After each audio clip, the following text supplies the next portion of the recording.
Se han escuchado y visto declaraciones del presidente de la Corte Suprema, el doctor Duberlí Rodríguez Tineo, alertando con respecto a un peligro que existiría si se trata mal el caso Toledo o los casos en los que está Toledo, que son elementalmente el caso Ecoteva, es decir, la compra de la casa de Toledo, la casa de los $3.800.000, el pago de su hipoteca en la casa de Camacho, la compra de la oficina en la Torre Omega y el pago de la hipoteca que tenía en su casa de Punta Sal. Es decir, este es, entre comillas, el saneamiento de las propiedades de Toledo y sus compras. Ese es un caso Ecoteva. La constitución de la empresa allá en Costa Rica, a manos del señor Toledo, del señor Avi Danón y del abogado Melvin Rudelman, y de la procedencia del dinero de esos fondos que Toledo alegó, estoy haciendo un resumen rápido, que eran préstamos de Maiman, que era plata de su suegra, que su suegra había heredado, que su suegra había ganado dinero porque le habían indemnizado por el holocausto. Ese es un tema. Y el otro tema es el tema Odebrecht. Odebrecht, de una presunta coima de $20 millones depositada a Maiman para que Maiman le dé a Toledo. En teoría son dos casos. Y él dice, el doctor Duberlí Rodríguez Tineo, que para extraditar a Toledo, tiene orden de captura por cada uno de los casos, que para extraditar a Toledo habría que acumular los casos y con una sola extradición. Eso es lo que yo he podido entender. Le ruego me lo explique con paciencia al doctor José Urquizo Olaichea. ¿Cómo está, doctor? Buenos días. Hola, Félix. Fíjate, en el Perú las extradiciones son bastante comunes. Estos no son temas extraordinarios, ¿no? Normalmente tenemos tratados, tenemos convenios, acuerdos de reciprocidad, y entonces nos regimos por diversas reglas. Por ejemplo, en el sistema sajón, ¿no?, que es el common law, es absolutamente diferente del nuestro, que estamos codificados, que estamos bajo la influencia europeo continental. Nuestro código no es muy distante del español, del portugués, del italiano y tampoco del alemán. Y entonces ahí aparecen las figuras penales, ¿no?, que nosotros sancionamos de una manera normal. Esta situación, ¿no?, a través de un tratado ha sido absolutamente equilibrado. Puede ser, le dice, que tú no tengas las mismas características, pero sí el núcleo, en este caso el núcleo del injusto, de la conducta antijurídica, aparece con claridad. Es decir, en lo que es delito en el Perú tiene que ser delito en Estados Unidos, se llama tipificación. Claro, pero no de una manera estricta, es decir, tiene que ser igualito, idéntico. Yeah. Por eso te digo el núcleo, ¿no? Por ejemplo, en la defraudación, en la estafa. Lo que le pasó a Burga, por dar un ejemplo, conspiración, asociación ilícita para delinquir, fraude electrónico, lo que era la coima, el cohecho pasivo impropio, whatever. El hecho es que a Burga se lo llevaron. Bien, ahora... de acá para allá. Claro, entonces sí tenemos los elementos materiales desde el punto de vista del derecho penal como para poder sustentar una imputación. Pero el derecho penal tiene tres partes. La primera parte son los hechos mismos. La segunda parte son la subsunción jurídica, es decir, de qué delitos estamos hablando. La tercera parte son las pruebas. Bueno, con esos elementos sí se puede concurrir a solicitar una extradición a él o a cualquiera, porque hay que verlo en abstracto. Ya. A él o a cualquiera. La pregunta, ¿es posible? Número uno, sí es posible. La segunda pregunta, ¿es necesario que se unan, ¿no?, ambos procesos? Porque Ecoteva es un tema de inmuebles y el otro es un tema de haber recibido a 20 millones el caso de Odebrecht. Ajá. ¿No es así? ¿Es necesario que se unan? No es necesario. Conforme el tratado, yo lo tengo aquí, el tratado... ¿Cuándo se firma el tratado de extradición con los Estados Unidos? El 25 de julio del 2001, es decir, faltando 3 días de que culmine la presidencia Valentín Paniagua. ¿Quién lo firma? Valentín Paniagua. ¿Y quién lo ratifica? Alejandro Toledo. Ya. Sí, pero ¿no? ¿quién era el ministro de Justicia de Paniagua? Porque yo presumo que eso lo ha firmado el premier Paniagua y un ministro de Justicia en esa época. ¿Quién fue el último ministro de Justicia? Sí, no lo tengo. Probablemente aquí. haya sido García Sayán. Bueno. O en todo caso el primer ministro de Justicia de Toledo lo ratifica, con lo cual le da fuerza de ley. Sí, esto fue... de rango constitucional. Exacto, esto fue por resolución legislativa, la 27827 del 22 de agosto del 2002. Tratado de extradición entre Perú y Estados ratificado el 1 de octubre del 2002. O sea que esto tiene plena vigencia, ¿no? Y es un tratado, yo te diría, bastante funcional, ¿no? Tiene una serie de artículos ¿no? Lo que sí existe es una prohibición de que, bueno, en los casos de delitos políticos, pues eso no entra, ¿no? Ya, esto no es un delito político. Esto no es un delito político, es un delito común y entonces no tiene ninguna objeción desde el punto de vista legal y es posible entonces poder plantearlo, ¿no? Que tenga una pena, fíjate lo que dice, darán lugar a la extradición los delitos punibles con pena máxima privativa de la libertad superior a 1 año o una pena más grave. La pena aquí es bien fuerte. Lavado de activos agravado es una pena bien alta, entonces más o menos las penas son de 8 a 15 años y la agravada es hasta 20 años. En el caso de Toledo, no hay vamos por ningún problema. partes. En el caso de Ecoteva, ¿cuáles son los delitos que se le imputan? ¿Qué delitos tendría que haber cometido Alejandro Toledo cuando se compra casas que son para él, pero lo hace a nombre de su suegra y mediante una empresa que se llama Ecoteva? Claro, pero ¿Cuáles son los delitos? él no figura en Ecoteva. Ya esto había sido anunciado, un profesor como Iván Montoya ya lo había dicho. Ya. Quienes figuran son su suegra y otra persona más, pero no está él. Claro. Básicamente, ¿no? Él, por lo menos en esta primera parte, no aparece. Pero la casa la busca su esposa, la visita él. Exacto. La suegra no tenía fondos, la suegra nunca vivió en el Perú y él sale a explicar que los fondos son de la suegra porque había tenido una indemnización por el Holocausto, después de que se había casado con un hombre muy rico y tenía plata en segundas nupcias, y después sale con que su amigo Maiman, y eso es algo que ha molestado a Maiman, le había prestado a la suegra de 84 años para que haya inversiones inmobiliarias en el Perú. Y las inversiones inmobiliarias todas beneficiaban a la pareja Toledo Carp.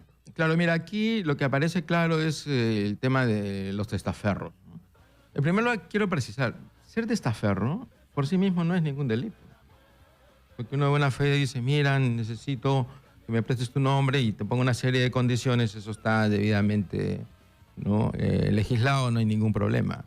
El tema es de que detrás de eso aparezcan pues, conductas lesivas, ¿no? Es decir, delitos, ¿no? Entonces ya tú te conviertes no en un testaferro, mutas a ser, conforme al derecho penal, en un cómplice y según tu grado de aporte al delito, en un cómplice primario, ¿no? Y entonces tienes tanta responsabilidad penal como el autor, ¿no? Y eso es lo que aparece en el caso de esta señora, ¿no? Y de las personas que en ese momento participaron en el tema de Ecoteva. Y es una cuestión grave. Y además, el tema de Ecoteva estaba planteado desde el punto de vista del lavado de activos.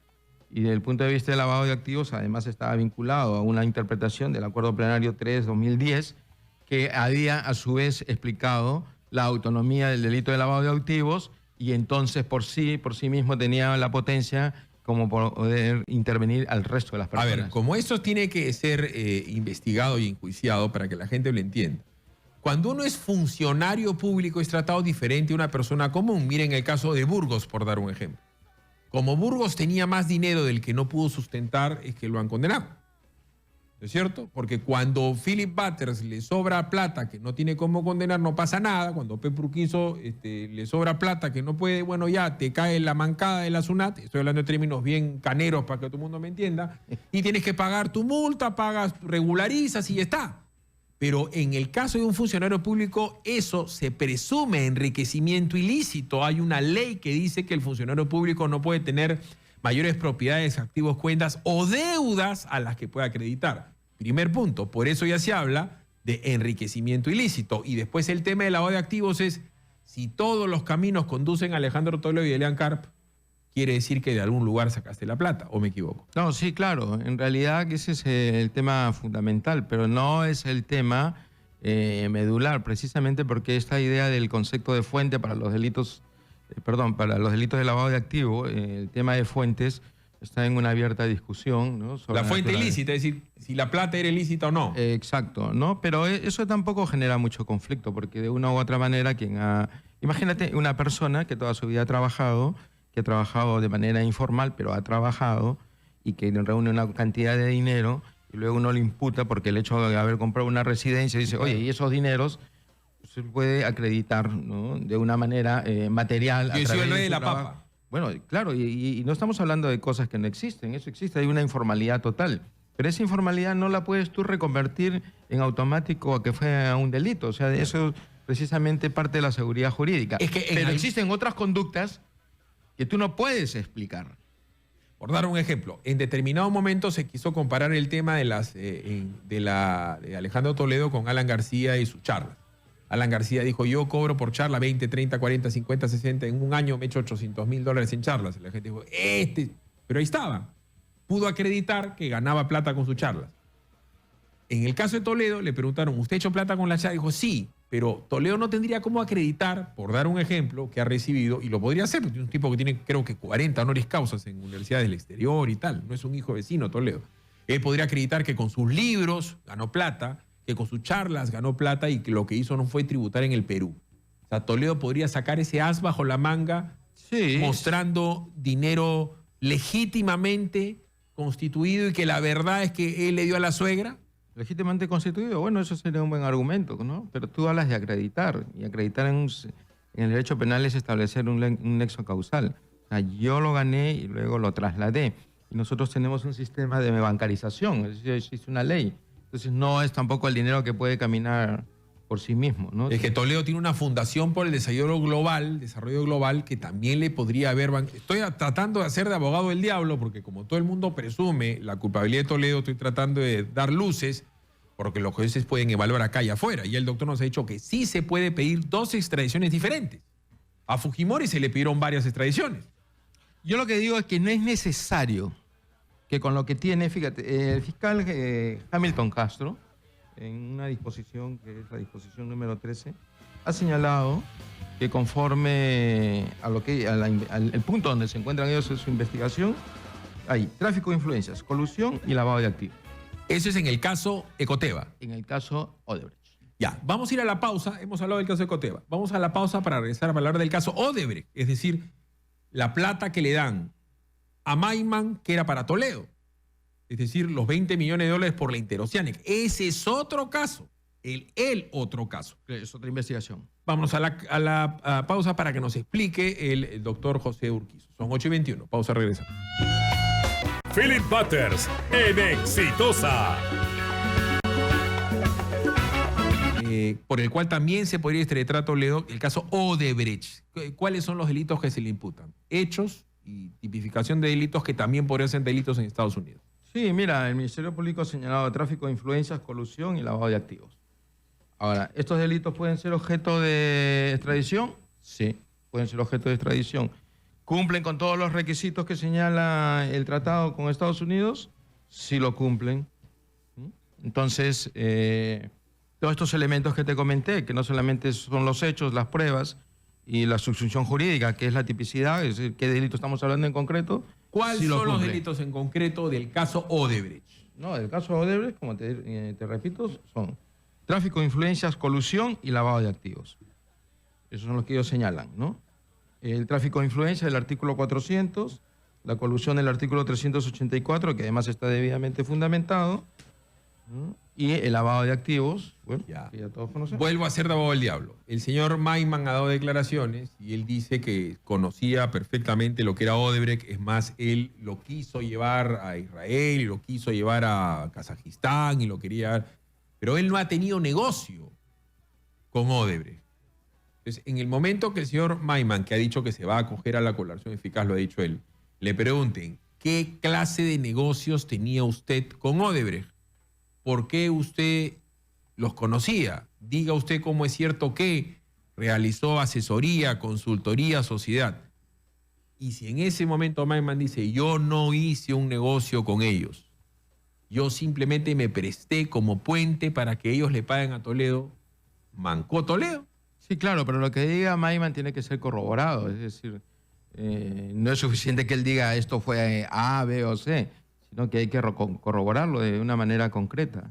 Por ejemplo, puede decir, yo tengo una empresa, a través de esta empresa ingresó el dinero y ese dinero lo pasé a otra empresa, que esa empresa pertenecía a esta persona y esta a su vez finalmente lo dejó en manos, ¿no?, en este caso, de la persona A, B o C, ¿no?, para no referirme de manera expresa a Alejandro Toledo. Entonces, sí, el Ministerio Público está, ¿no?, obviamente corroborando una afirmación. ¿Por qué? Porque la colaboración eficaz, que además a través del decreto legislativo 1301, que fue publicado el 30 de diciembre del 2016, ¿no?, permite al Ministerio Público tener una actuación funcional y establecer todos los temas. Todo lo que tú quieres saber, ahí ellos lo pueden establecer, y luego van a valorar si efectivamente se trata de una colaboración eficaz en un sentido, yo diría, de carácter material, en cuanto se pueda pues, corroborar todas aquellas afirmaciones y pongan en evidencia que hay una secuencia criminal a través de diversos comportamientos, a través de diversas personas, y que esto válidamente pueda ser el fundamento material, en este caso de la extradición, y desde el punto de vista interno, ¿no?, de una investigación del Ministerio Público. El fiscal ha dicho que las declaraciones que se dan en el caso de Toledo podrían ser utilizadas por él mismo para victimizarse. ¿Usted ha entendido lo que ha querido decir el fiscal de la Nación? No, ¿podrías repetirme la idea? El fiscal de la Nación dice que advierte que declaraciones sobre el caso de Toledo pueden ser utilizadas a su favor por su defensa. Es decir, cuando habla el ministro Basombrío y además de hablar le pone una recompensa por traer a Toledo como si fuera un delincuente. En Estados Unidos cuando te ponen una recompensa presuntamente ya tienes que haber cometido un crimen evidentemente marcado o juzgado o condenado. Entonces, Toledo está en investigación.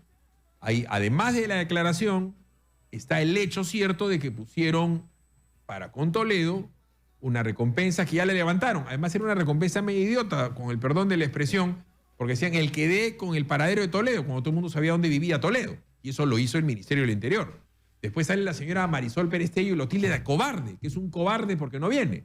Y es la ministra de Justicia que está catalogando de cobarde, es decir, insultando a un presidente de la República. En Estados Unidos la figura presidencial es muy importante. Después sale el propio presidente del Poder Judicial y dice que las prisiones preventivas son abusivas en el Perú. Y de eso se toma el doctor Heriberto Benítez. Y después el propio Duberlí Rodríguez Tineo dice que hay que tener mucho cuidado con la acumulación de procesos, como aconsejando qué se tiene o no se tiene que hacer. Por eso le preguntaba por las declaraciones de... Pero no es un proceso, realmente no es un proceso de victimización, es un caso real. O sea, nadie en un Estado de Derecho, y sobre todo en un Estado de Derecho social y democrático, puede estar haciendo afirmaciones que tiendan a degradar la posición jurídica del sujeto. Cuando tú comienzas a dar una serie, ¿no?, de ideas respecto a una persona que recién está en una investigación preparatoria, entonces el sistema te dice que tú tienes que garantizar absolutamente la neutralidad de terceros. Dice el fiscal de la Nación, el tema es mejor que lo traten los jueces y los fiscales encargados. Cuando las cabezas nos involucramos en el asunto, se pueden utilizar como un argumento para la defensa. Le está diciendo eso a Duberlí, le está diciendo eso a los ministros del Interior y de Justicia. No quiero que mi opinión sirva como argumento para que la defensa diga que se está politizando el caso, remarcó. Bueno, lo que pasa es que debieron abstenerse. En realidad, cuando el Ministerio Público, por un lado, realiza una investigación, esta investigación tiene que poner en salvaguarda la dignidad de la persona. Porque como tú dices, ¿qué pasaría, hipotéticamente, si él establece que durante X cantidad de años, a través de sus conferencias, sus libros, todas las actividades académicas que ha hecho o de otro orden, que sean absolutamente legales, le permiten decir, mire usted, esa cantidad de dinero, los 3 millones están aquí, ¿no? Y por otro lado le están diciendo, como tú dices, cobarde, regresa, o lo que fuera. En último caso, aparece como un defraudador tributario. Bueno, eso también habría que revisarlo, ¿no? Porque en Estados Unidos también si tienes que pagar tributos, si trabajas ahí, etcétera, etcétera. Hay una serie de regímenes que hay que entender y luego verificar. Pero lo que yo te quiero decir, que quede claro, que yo considero que es inaceptable que algún poder del Estado haga juicios de valor sobre una persona que está procesada. Eso es inaceptable. ¿A qué se refiere? Nadie, absolutamente nadie debe ser objeto de valoraciones. Así como no es aceptable que a las personas se las esté mostrando como si fueran cosas en la televisión, eso es inaceptable también, ¿no? Nadie puede estar haciendo juicio de valor sobre la situación jurídica de una persona. Eso debe ser... Porque eso está, pero eso no es que sea algo que se me ocurra. Esa es la esencia del Estado de Derecho. La Constitución, ¿qué es lo que dice? El fundamento material de esta sociedad es la dignidad de la persona humana. Y eso no se discute. Y si ellos creen que estas intervenciones para saciar los deseos de la prensa, etcétera, etcétera, eso no es absolutamente, ¿no?, de recibo. Yo me acuerdo en la universidad tenía al doctor Santos Quiquisola que hablaba del delito noticia, ¿no? Entonces, ahora como se ha politizado tanto los temas, ideologizado tanto los temas, hay delincuentes de derecha, delincuentes de izquierda, delincuentes simpáticos y delincuentes antipáticos y los que todo el mundo dice que son delincuentes. ¿No es cierto? Es decir, hay una condena social y se toma por hecho que una persona de determinada característica, por tenerla, ya es culpable o merece la peor de las sanciones. Lo paradójico es que esto se inició en la época de Toledo, porque Toledo y la gente que lo rodeó ideologizó la persecución anticorrupción. Organizaron todo un sistema anticorrupción que tuvo cosas muy buenas, ¿no es cierto? Pero también otras cosas muy malas. Fue tierra rasa para los derechos de muchas personas, ¿no es cierto? En la época de Toledo metieron a la cana a la esposa, a la hija, al tío y al primo de todo lo que parecía fujimontesinismo, porque lo dijo la señora Pichi Pinchi. Yo me pongo a pensar en la señora Eva Fernenbusch. Doctor, la señora Fernenbusch vive en un departamentito en Bruselas. La señora nunca ha gozado de las mieles del poder. Cuando Toledo fue presidente, la señora nunca vino a vivir acá. La señora no vive en California, la señora no tiene mayor riqueza, vive en un depita. Estoy haciendo una conclusión de ama de casa con el respeto a las amas de casa. Si la señora fue una sinvergüenza viva, que ha hecho pues un montón de plata con la hija y tal, la señora ¿qué hace viviendo austeramente en un depa? Elian Karp tiene un hermano que ha sido cónsul de Perú en Liechtenstein, nadie sabe del hermano. Y Toledo tiene una hija, mejor dicho dos, una que se llama Chantal, que nunca vino al Perú cuando fue presidente. Nadie sabe. En la época de Toledo, y es la otra justicia, le hubiera metido presa a la señora, a la hija y al hermano. Imagínense el hermano Alan García, cónsul de Perú en Andorra. Imagínense a una suegra de Alan García, ¿no es cierto?, heredera de un rico esmeraldero.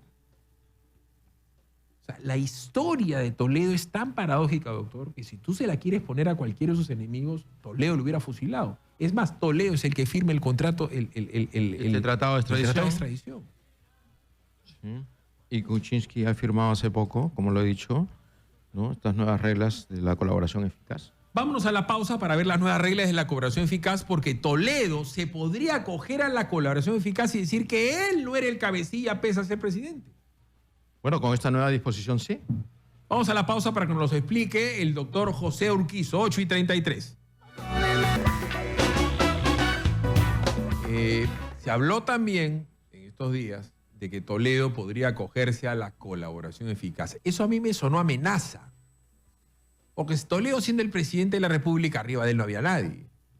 Entonces, para hacer colaboración eficaz tienes que dar información eficaz, válida, oportuna, contundente, documentada, cosa que ya sabemos, con respecto a quienes te ayudaron para hacer lo que hiciste. Y Toledo no firmaba resoluciones solo. Firmaba el presidente del Consejo de Ministros con el ministro de Economía, con el presidente de Inversión, con el ministro de Transportes y Comunicaciones, etcétera, etcétera. Y dentro de esa gente, su círculo, en esa época estaba Kuczynski y estaba Zabal. A mí me sonó eso amenaza.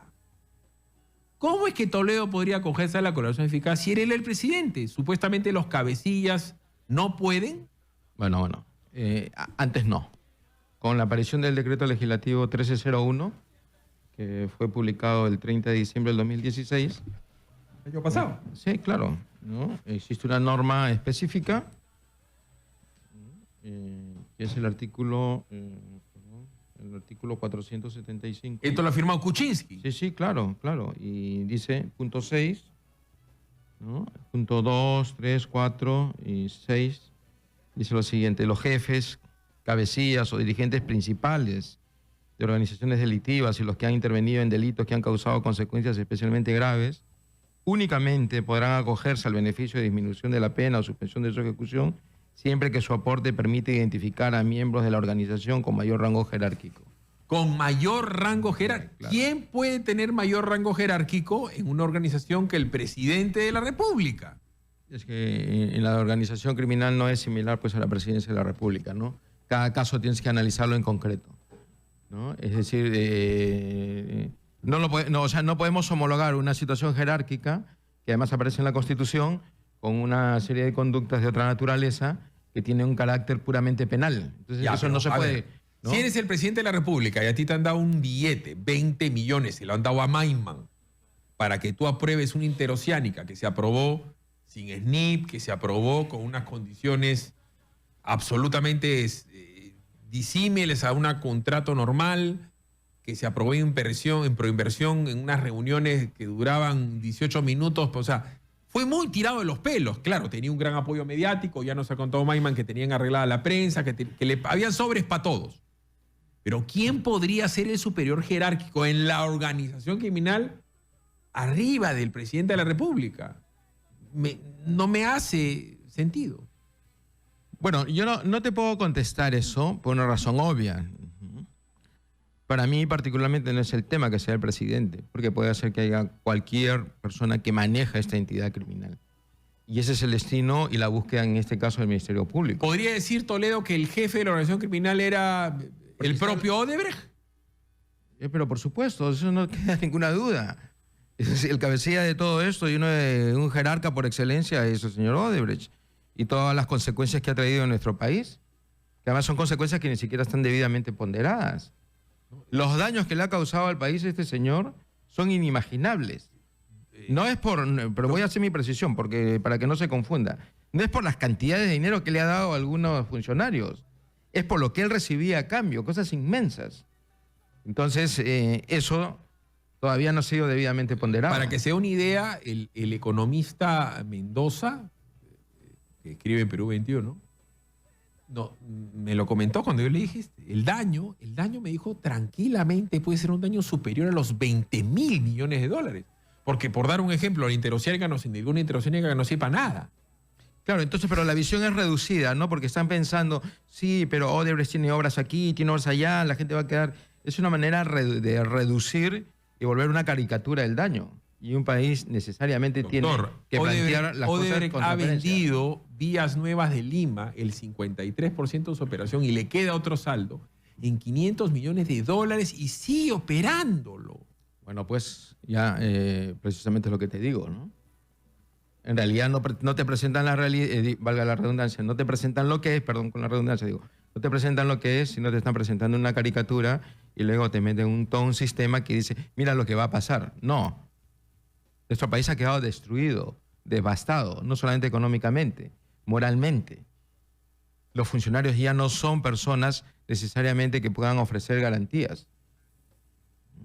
Por eso la gente no confía ese es en el nadie. sistema. Y en este caso estamos concreto... hablando de un presidente como Bueno. Toledo metido en un problemón junto con su esposa, porque la verdad es que si va preso Toledo tendría que ir preso por estos casos Elian y la suegra.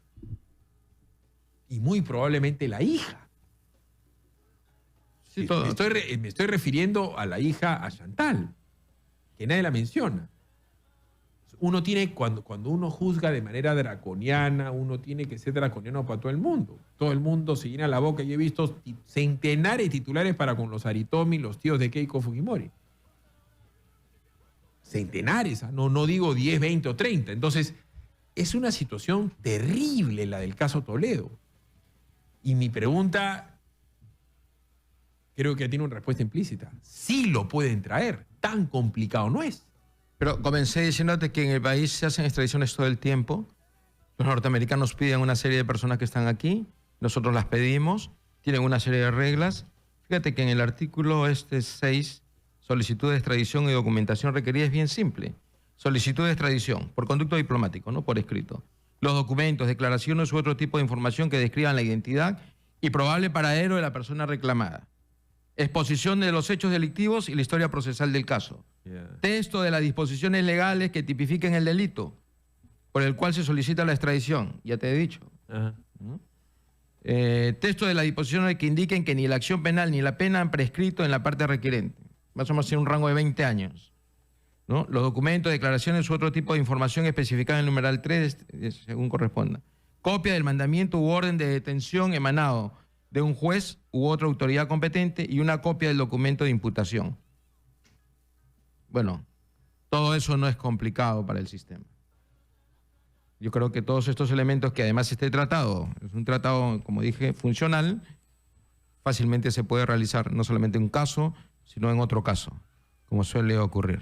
Vamos a la pausa y le quiero preguntar por la mecánica, es decir, ¿es el Ministerio de Justicia, es el Poder Ejecutivo, es la Cancillería? ¿Cómo es eso que contratan abogados en Estados Unidos? ¿Dónde se presenta? ¿Lo ve un juez normal? ¿Lo ve la Corte Suprema de Estados Unidos? ¿Cuánto tiempo demora? Estamos hablando de la extradición del expresidente Alejandro Toledo. Pausa y regresamos con el doctor José Urquizo Olaechea. Continuamos con Philip Butters en Exitosa. Sorprendentemente, primera vez que me lo explican así de claro, el doctor Urquizo nos dice que no es tan complicado extraditar a Toledo en cada uno de sus dos casos. Nos ha dicho los requisitos. ¿Cuál es la mecánica? ¿Dónde se presenta? ¿Cuánto tiempo demora? ¿Cuál es la labor del ministro de Justicia, del canciller, del premier, del propio presidente, del Poder Judicial y de la Fiscalía en esta extradición? No, esto está en la Constitución, en el artículo 37 de la Constitución del Estado. La extradición solo se concede por el Poder Ejecutivo, previo informe de la Corte Suprema, en cumplimiento de la ley y de los tratados y según el principio de reciprocidad. Y el mecanismo procesal aparece ya en el artículo 508 del nuevo Código Procesal Penal, que además tiene todo un título, dice la cooperación judicial internacional del Código Procesal Penal, ¿no? Ahí está el artículo 508, cuál es la normatividad, los tratados, el principio de reciprocidad, ¿no? Está totalmente desarrollado. Nosotros entregamos americanos y ellos entregan peruanos. O sea, está totalmente desarrollado. O sea, esto no es algo que... ¿Y esto cómo que lo hace el Poder Ejecutivo? A ver, explíqueme quiénes son los actores.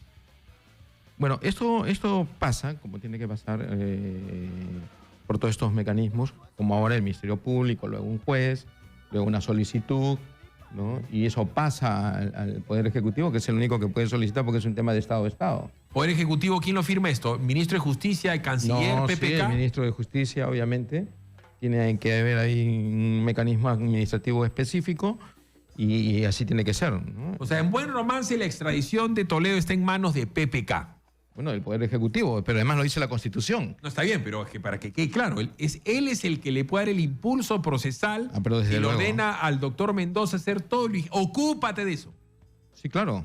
Eso finalmente pasa por las manos de ellos, ¿no? Y además el doctor Mendoza tiene vasta experiencia porque asumo, si a cada rato se hacen extradiciones, él debe haber tramitado un montón cuando hizo presidente de la Corte Suprema. Sí, hay una larga tradición en la Corte Suprema en este sentido, que ellos presentan la extradición y si consideran que es posible y que es necesario y que además se ajusta a la normatividad. Yo te digo por qué. Puede ocurrir, ¿no? Y de hecho ha ocurrido, que hay países que todavía tienen la pena de muerte. Y técnicamente hablando es posible la extradición.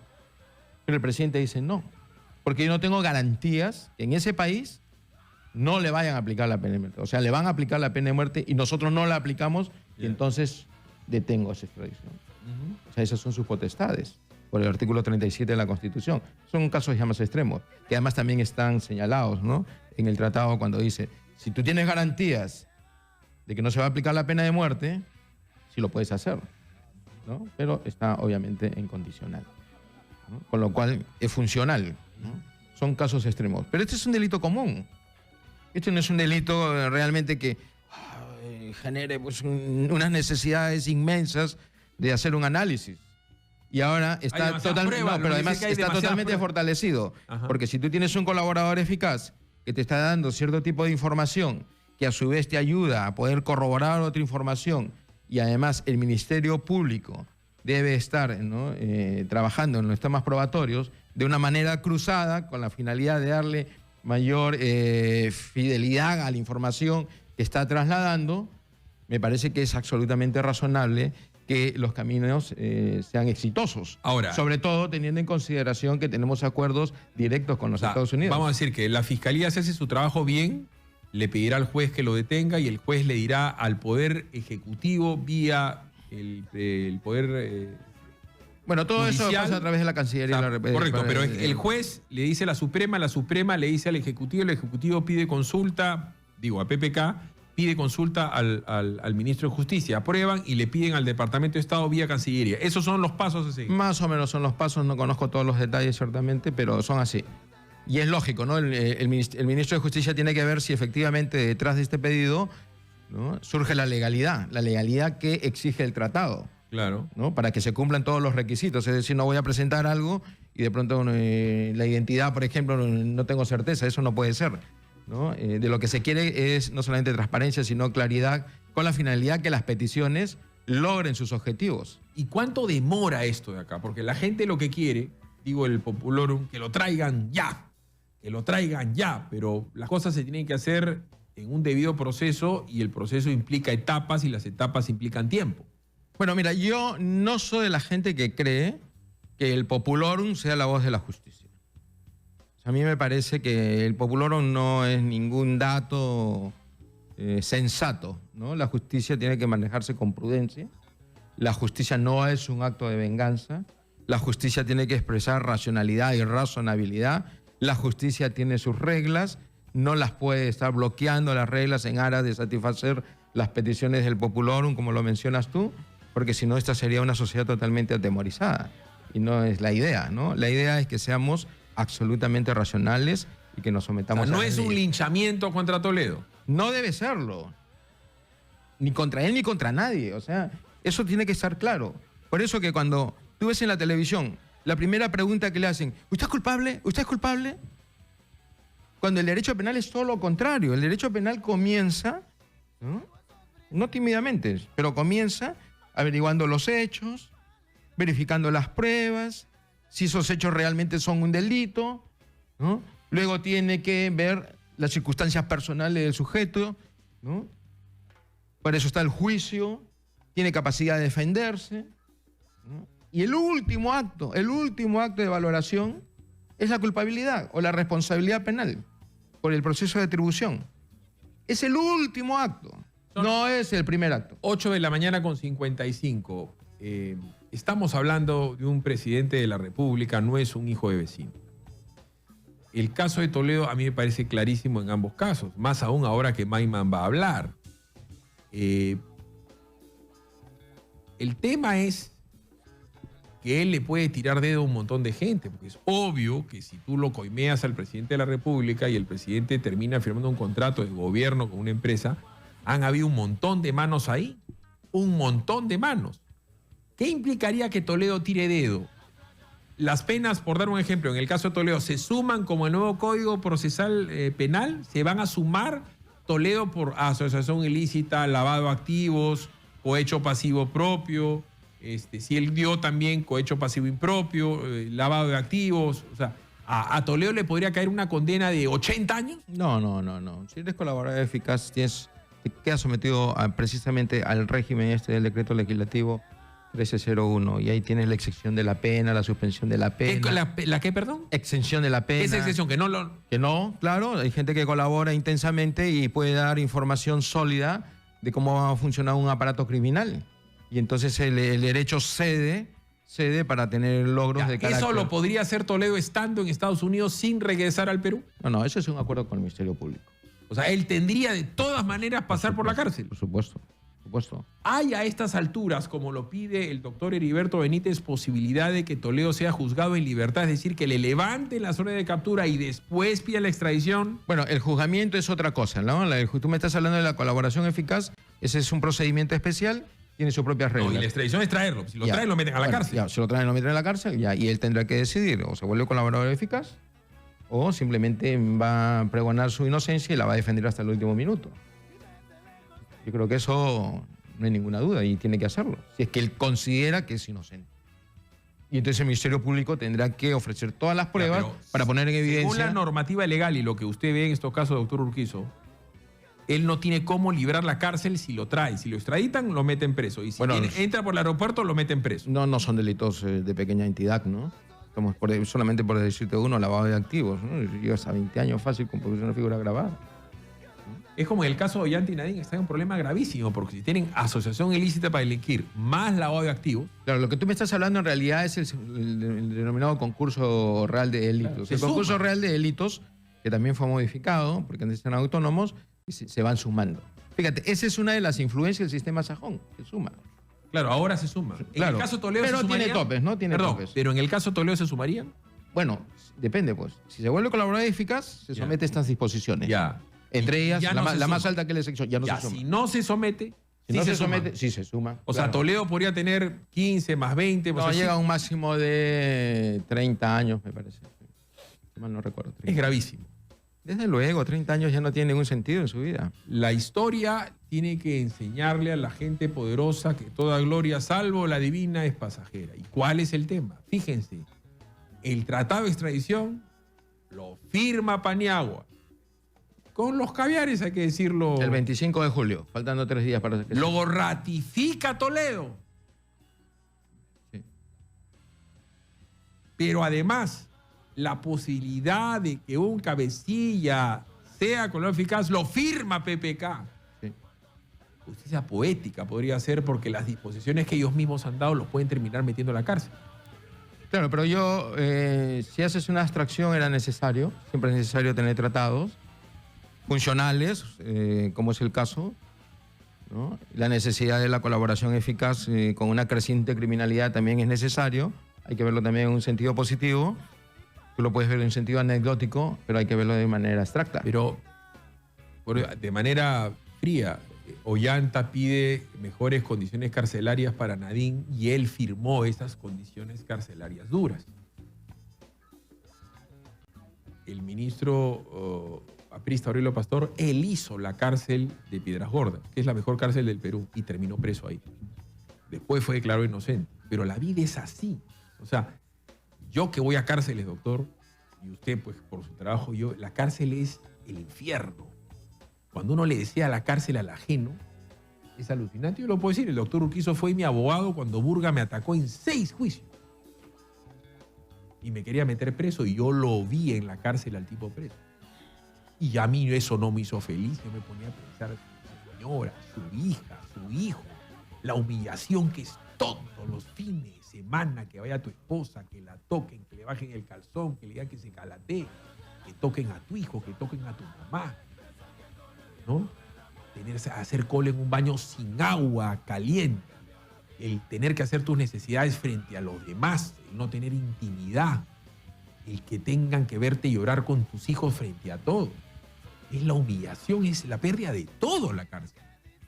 Entonces, cuando Toledo, cuando García, cuando Fujimori, cuando PPK usan o abusan de su poder, por decir de varios, o Ollanta, Humala y Nadine, tienen que ponerse a pensar que la vida es tan alucinantemente, doctor Urquizo, paradójica, que termina así con ellos.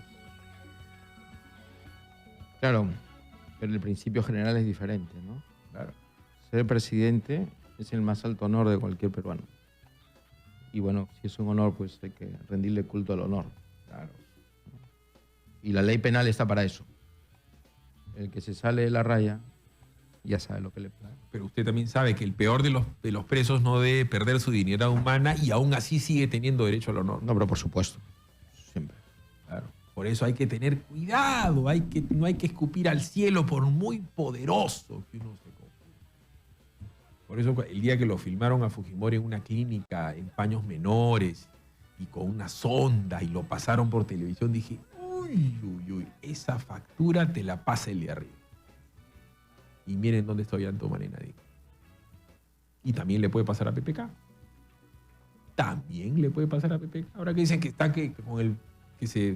doctor, el tema del indulto ya es un manoseo, es evidente. Lo llevan, lo traen, lo llevan. PPK también va a tener la edad de Fujimori en muy poco tiempo. Y él también puede terminar preso. Porque cualquier cosa puede pasar. Cualquier cosa puede pasar. Ha sido usted muy amable e ilustrativo, doctor, como siempre. No, muchas gracias por la Vámonos a oportunidad. la pausa, son 9:03. Quique, ¿quién viene luego de la pausa informativa con Judy? Viene el contramirante Carlos Tello Alfaro, quien estuvo en la operación Chavín de Huántar y también estuvo hace bastantes años en el caso de la develación del motín en el penal del Frontón, y ahora nuevamente está siendo juzgado por ese tema. Nos va a contar su historia, aquí en Exitosa, la radio del Perú. Pausa, regresamos.